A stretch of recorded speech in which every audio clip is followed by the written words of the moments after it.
4 police officers had no idea that 3 snipers were waiting for them in the dark. Within minutes, shots were fired and 2 officers were gunned down.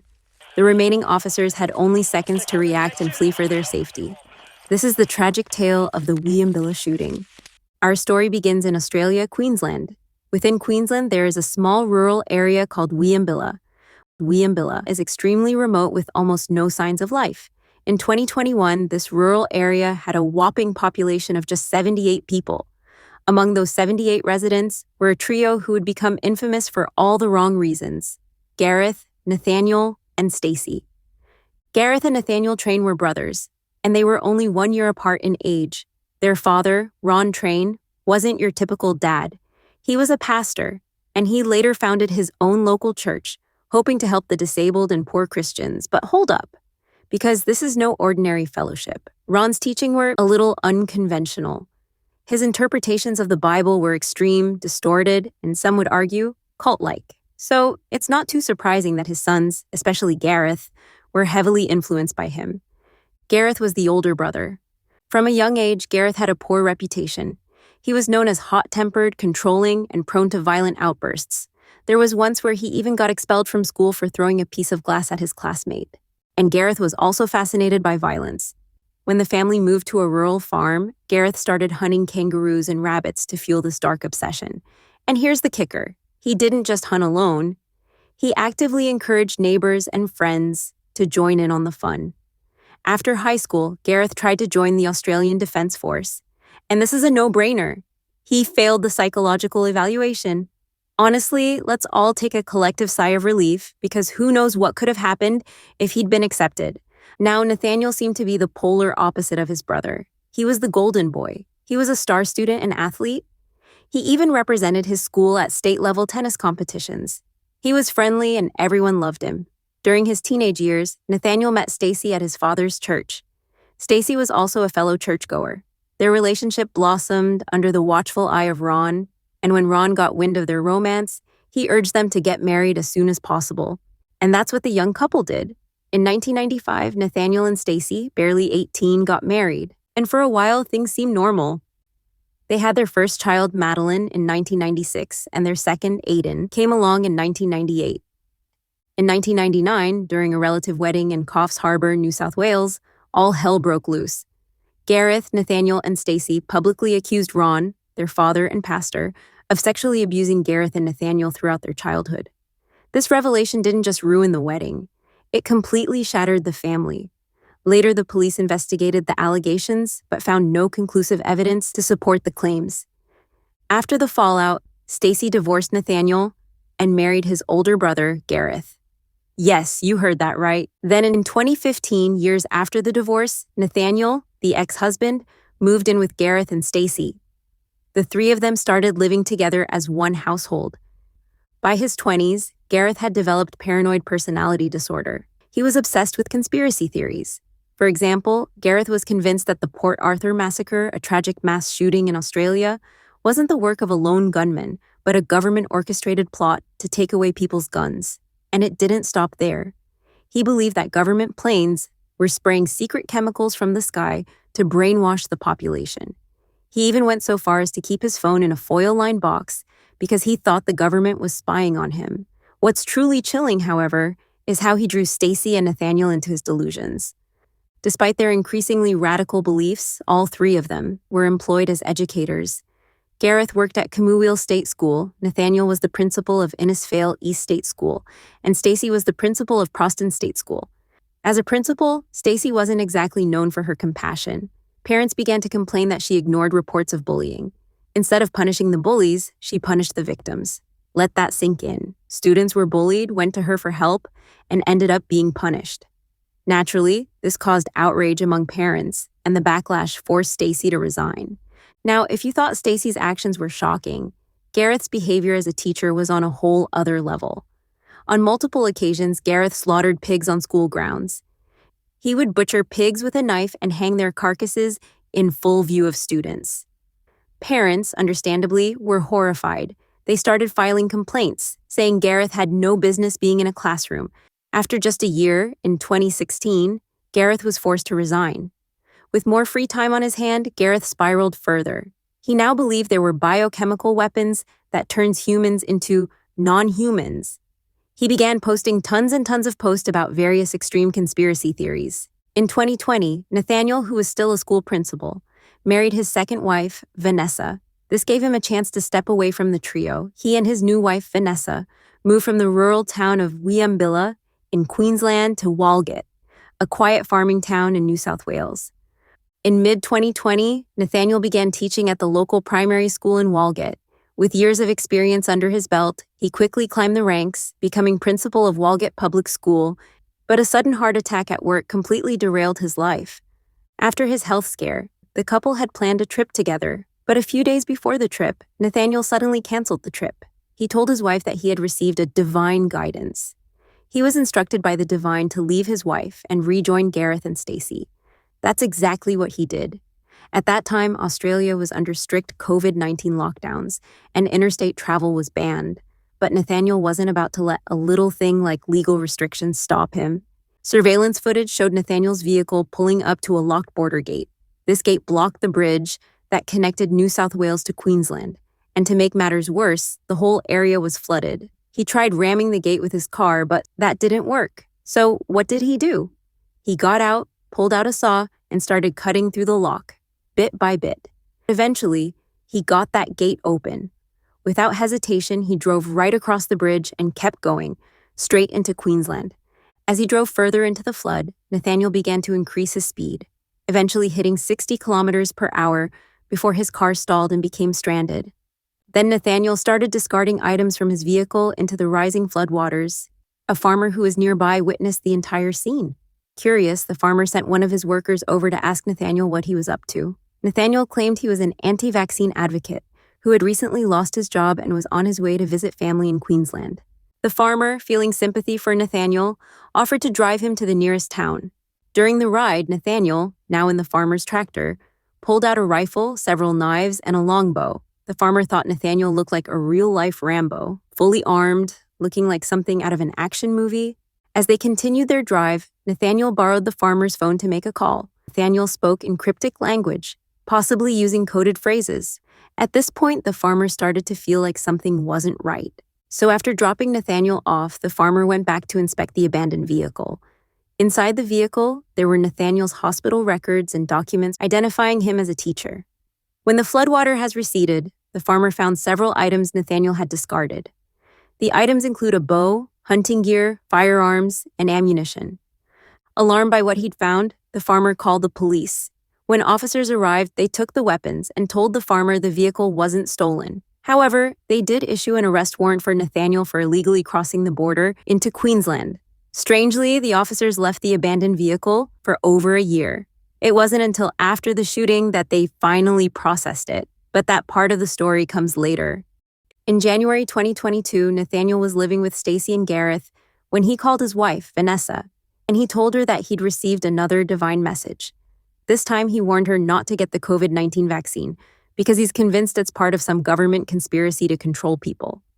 In February, Nathaniel was still refusing to take the COVID-19 vaccine, even though the Department of Education required it for all staff. He emailed them, saying his time in the wilderness had healed his heart, so he didn't need meds or the vaccine.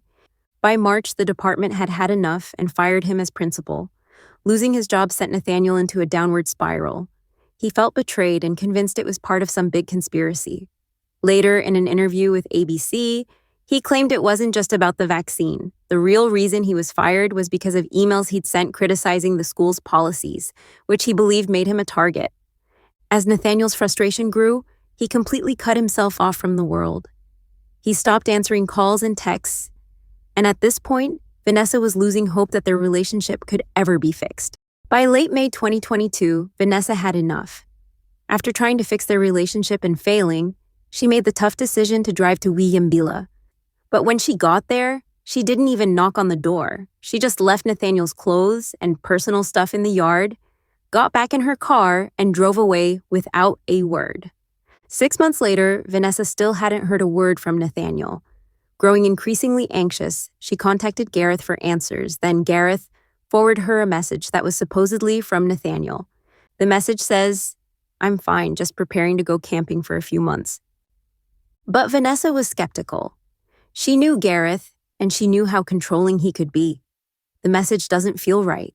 That's when Vanessa realized something was very, very wrong, and she knew she had to contact the police for help.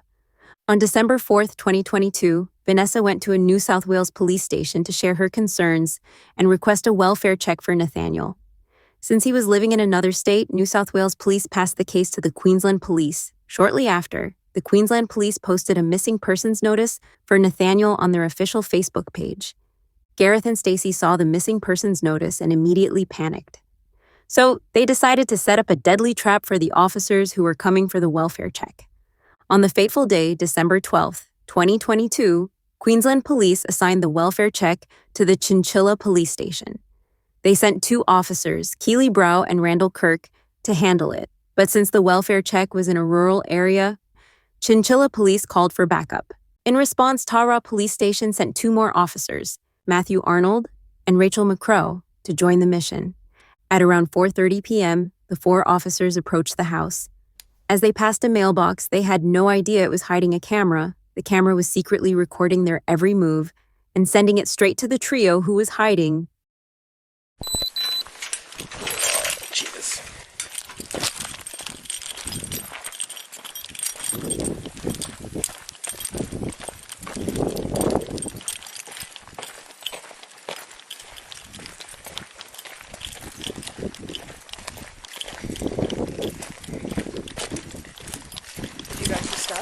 Yeah, 4p.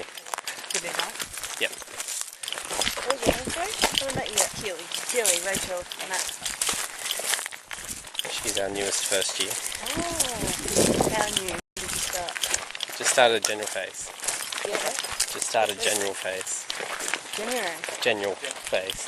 General? Mental phase? General phase? Oh, gotcha. First year? Yeah. Yeah. So week 9 or something? Yeah, okay. So you FTO? Oh, yeah. FTO trained? So you did the recent one? Yeah. Tara's in the training station. So great send off. Yeah. Just get her to do everything. Pretty much.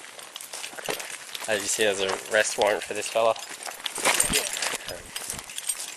I think plowing through it. Is it just for the COVID and stuff? Yeah, I think. Then, without warning, gunfire erupted. Within seconds, Officer Matthew from the Tara police station was hit in the torso and killed instantly. His body camera captured the shooter shouting, "That was a mistake, boys. Come out, and get on the effing ground, or you die." The remaining 3 officers quickly scattered, desperate to find cover. Officer Rachel, also from the Tara police station, dropped to ground, trying to crawl to safety. Suddenly, she was shot 3 times. Wounded and unable to move, Rachel continued to report what was happening via her body camera. Moments later, Gareth approached her. She begged him not to kill her, but he showed no mercy. He shot her in the head, killing her instantly. Officer Randall from Chinchilla Police Station, hiding nearby, witnessed the execution. He quickly radioed his superior. Hello. Hello? Hey buddy, what's the rep we got? He shot Rachel, I believe. I think she's dead. She shot him, I think. No, he's still walking. He's trying to walk around me. She shot him? Oh no, she shot at him. There's 2 of them. They've got Matthew's gun now. Now, mate, hang in there. What about the other 2? You got eyes on Keely and Matt? Matt's not moving. Rachel's not moving now. And Keely I haven't seen. And you're pushing behind a tree? Yes, but he's walking over. There's 2 of them. Walking over towards you? Yeah. What do you want me to do? Mate, you got to look after yourself, buddy. All right, stay behind that tree. That's the only thing you got between him and her. And between you and him. Yeah. You got long rifles? Yeah. Long rifle and Matthew's pistol.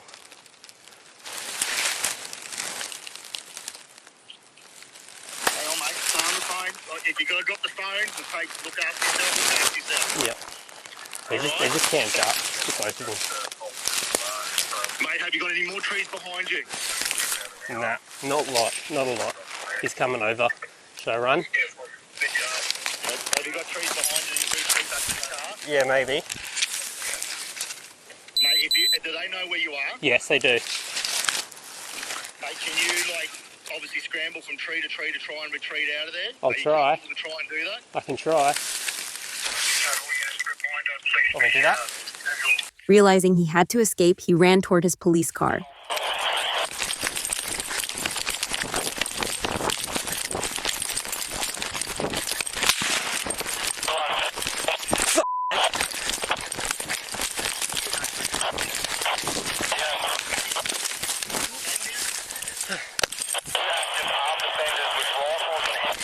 They're coming, they're shooting. The other 2 officers.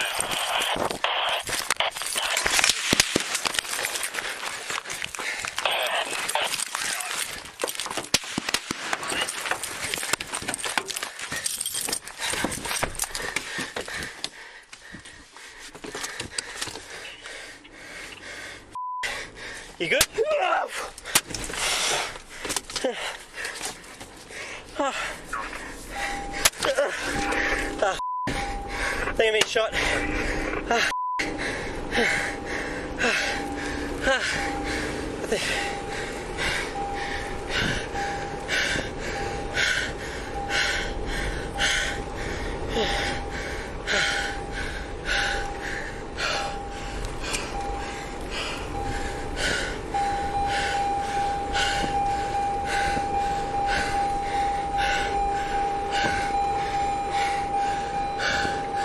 Hello? I'm in the car, driving away. Oh, I can't hear because of the firearm shots. Oh. Hello? Are you there, buddy? Yeah.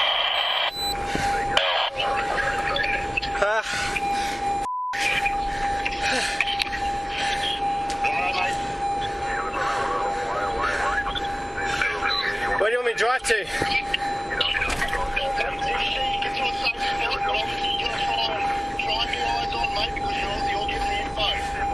Yeah, well, there's 2 of them. I think I've been shot. I don't know where. They've got multiple shots on the window of the car, but I had to drive away a bit. I've lost a shoe. I've got blood on my face. I don't know where I've been shot. Meanwhile, Officer Keeley, new to the job, hid in the tall grass nearby. While hiding, she called 000 and told the dispatcher that the shooter's footsteps and voices were getting closer. As time passed, the shooters, frustrated at not being able to locate her, set the grass on fire to force her out. Officer Keeley thought she was going to die. The flames were creeping closer.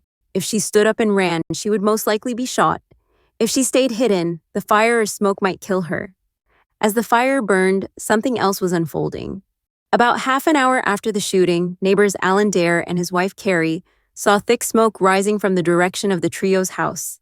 Concerned about the fire, Alan and his neighbor Victor decided to go see what was happening. When they arrived, Alan saw a burning police car and started recording on his phone.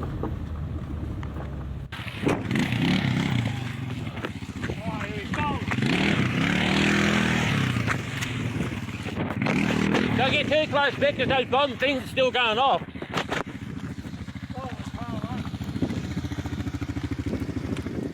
Yeah, there's things still exploding out there, Vic, so I wouldn't get too close. Have you got service? I have. Oh, Kerry's one. 000? Yes, we told him it's urgent. Yeah, well, if you want to tell them that it's a bloody, it's most likely a stolen car because it's on fire. Okay, yep. That'll be what. Ooh. What the fucking hell is in that? Oh, I'll go stay away, Vic.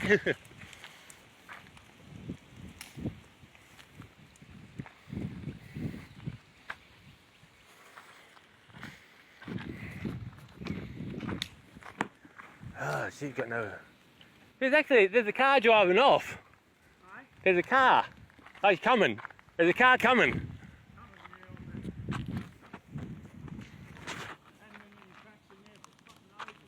No, but there's a car over there and someone's at the door.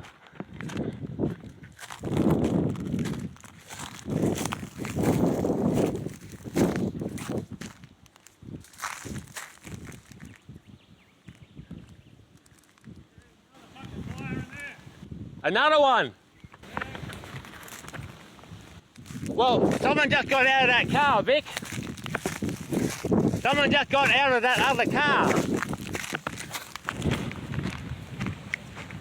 And they walked off. Oh, fucking police paint all over here. Oh shit. Cops have already fucking been here, mate. Oh, what the shit. We ain't come through on Friday. Suddenly, gunfire rang out, and Alan was shot in the back. He collapsed and died almost immediately. As the gunfire was getting closer, Victor had no choice but to leave Alan behind and drive away. At around 6:30 p.m., nearly 2 hours after the first shots were fired, 16 more police officers arrived at the scene. Their mission? To rescue Officer Keeley and remove the bodies of Officer Matthew, Officer Rachel, and Alan. They bravely walked into the area despite the gunfire. The 16 police officers split into 2 teams. One of the teams hid in a corner and started shouting, "Pink, blue, pink, blue." When Officer Keeley heard this code word, she knew help had finally arrived. Emerging from the burning grass, she ran for her life and threw herself into the arms of the officers. She was finally safe. The other team focused on retrieving the bodies. They managed to retrieve the bodies of both Officer Matthew and Officer Rachel, but Alan's body was too close to the shooter's house, and the officers couldn't retrieve it without risking their lives. Then the 16 police officers used their vehicles to block the entrance, preventing the shooters from escaping as they waited for more backup to arrive. By 7:40 p.m., the Special Police Unit, CERT, finally showed up. They rolled in with these massive, heavily armored vehicles. But of course, Gareth had already set up traps for the officers. The path to the house was a total nightmare, littered with logs and chunks of metal designed to slow the vehicles down. Gareth also placed mirrors along the driveway. The mirrors reflected the armored vehicle's headlights, blinding the officers and making it difficult for them to see their way. Then Gareth and Nathaniel opened fire on the armored vehicle. Powerful bullets slammed into the nearly 10-ton vehicle, rocking it violently. The armored vehicle was forced to retreat twice. Meanwhile, police negotiators were trying to get the trio to surrender. Nathaniel, Gareth, and Stacey. This is the police. Keep the call going. Guys, we need you to put your firearms down. It doesn't have to be this way. We don't want to hurt you. Weapons down and your hands up. That's all it has to be. After hours of failed negotiations, the armored vehicle made its move again. That's when Gareth Train became the first to go down. A police sniper took him out with a single shot. Both males, both arms, both discharging rounds towards the white side. The shots fired, further shots fired. All air 2-3. No movement from number 1. Still movement from number 2. Stacey Train stepped outside of the house unarmed at first, but when she saw Gareth's body, she ran back inside, grabbed a rifle, and came back out shooting. She missed, and a sniper ended her as well. And then there was Nathaniel, hiding behind a wooden log while firing at the armored vehicles. Mate, it doesn't have to be this way. We don't want to hurt you. After repeated failed negotiations, the police sniper ended it all with a final shot. So, still eyes at the sea, still discharging rounds. The movement has definitely reduced. 2-3. No movement from number 2. No movement from number 2. The standoff was over. A total of 6 people were killed. Following the death of the 6 people, a major investigation was conducted. The investigation revealed the chilling tactics used by the trio. Along with traps like a metal log and mirrors, they had built 2 hidden hideouts using leaves and branches. When the 4 officers arrived, the Train brothers were concealed inside, watching through their rifle scopes. The hideouts were so well camouflaged that they blended seamlessly into the surroundings, explaining why the officers couldn't tell where the shots were coming from. Various objects were also found at the property, including items stolen from the 2 officers who had been gunned down. The investigation also revealed several serious systemic failures. Picture this. Just days before the deadly shooting, Nathaniel's wife, Vanessa, went to the New South Wales police to report him missing. She told Officer Emma Condon about Nathaniel's brothers, their unstable mental state, and their obsession with doomsday, Satan, and the apocalypse. Concerned, Officer Emma carefully included these details in her report. The report was passed to Detective Richard Gosman in the Missing Persons Department. But when Detective Richard reviewed it, He dismissed the disturbing details about the brothers. Instead, he focused on Nathaniel's failing health, believing that his weak heart made him a danger only to himself. Based on this assumption, Detective Richard changed Nathaniel's risk assessment to high risk to himself, but decided he was not a threat to the police or the public. He then uploaded the updated report into the police database. Fast forward to the day of the shooting. Just hours before it happened, the police received an arrest warrant for Nathaniel. The warrant was for illegally crossing the border and firearm offenses. They were also told to do a welfare check to make sure Nathaniel was safe. Detective Tim Montgomery was tasked with emailing the Queensland police to make the arrest. Detective Tim logged into the police database to gather information. He found 2 reports, one uploaded 11 days earlier by Detective Richard, and another uploaded that morning by Officer Emma. Instead of checking the latest report, Detective Tim opened the older one. The older report had several sections, but Detective Tim stopped reading after the first one. Thinking it was detailed enough, he copied and pasted the first narrative, which only mentioned Nathaniel's lowered risk assessment, into an email and sent it to the Queensland police. If Detective Tim had read further sections, he would have seen details about the Train brothers' obsession with doomsday. If he had opened the newer report, he would have known that Gareth had sent threatening emails to the New South Wales police earlier that day. Later, Detective Tim admitted to investigators that if he had read more, he would have forwarded the information to the Queensland police. The Queensland police treated the operation as routine and low risk. Detective Tim's email was brief, and Nathaniel had no prior criminal record. Because of this, they sent 4 officers to the property, 2 junior officers and 1 new recruit among them. After the tragedy, the New South Wales police were under heavy scrutiny. Many people wondered, why didn't they just send the full case file to the Queensland police? If they had, perhaps the tragedy could have been prevented. The supervising officer explained that transferring the case file across state lines wasn't simple. There were legal challenges to overcome. For example, they had to prove Nathaniel had withdrawn cash from his bank account, and they also need to have a CCTV footage of him at the bank. These obstacles made it impossible to pass the full case file to the Queensland police.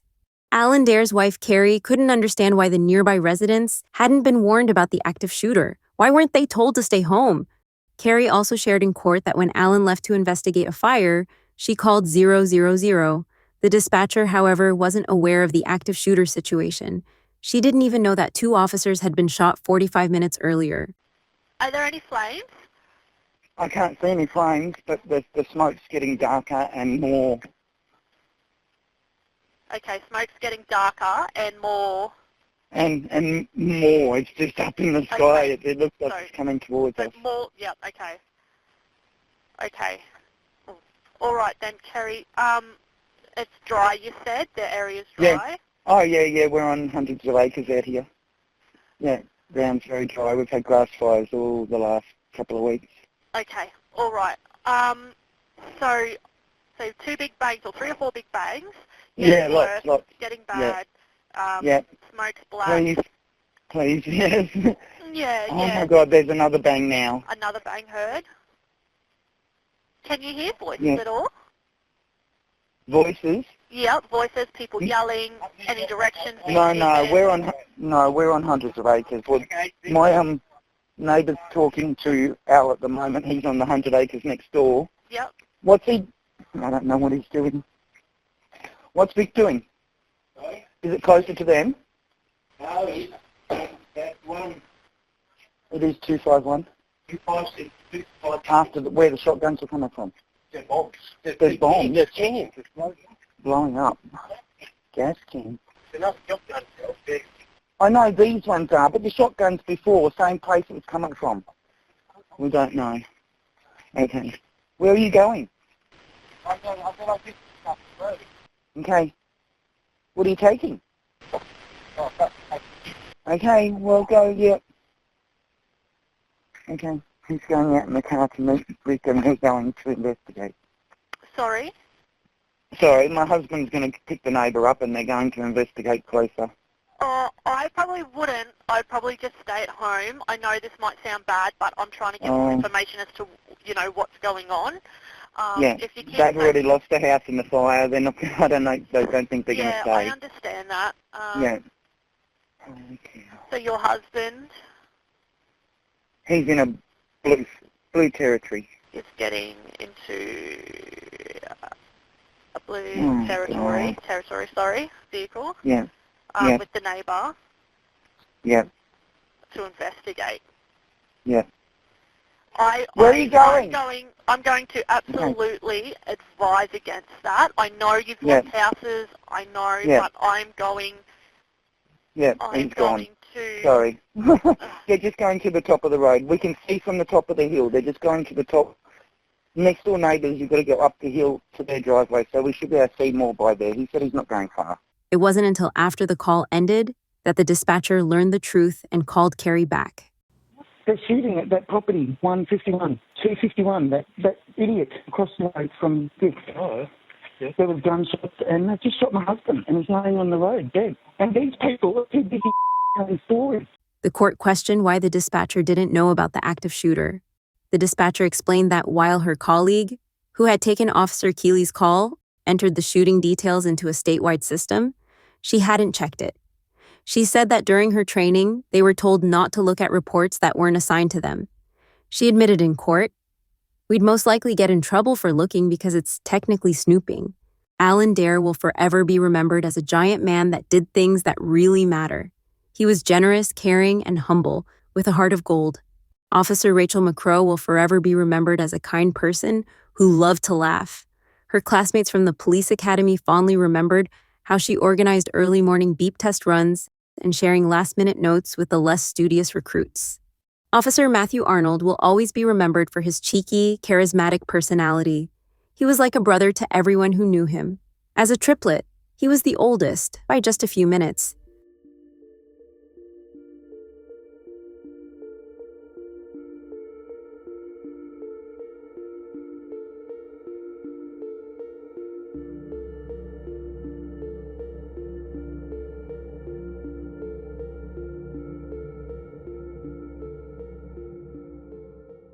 Let's take a moment to honor Officer Rachel McCrow, Officer Matthew Arnold, and Alan Dare for their incredible bravery and dedication. The Wieambilla tragedy is a stark reminder that clear communication can save lives. It also highlights the importance of mental health and the need for better training and more robust systems in place. And to everyone in public service, thank you for all that you do. If you enjoyed the video, make sure to subscribe, hit that like button, and let me know what you think in the comments. And as always, stay safe, do something that makes you happy today, and I'll see you in the next one.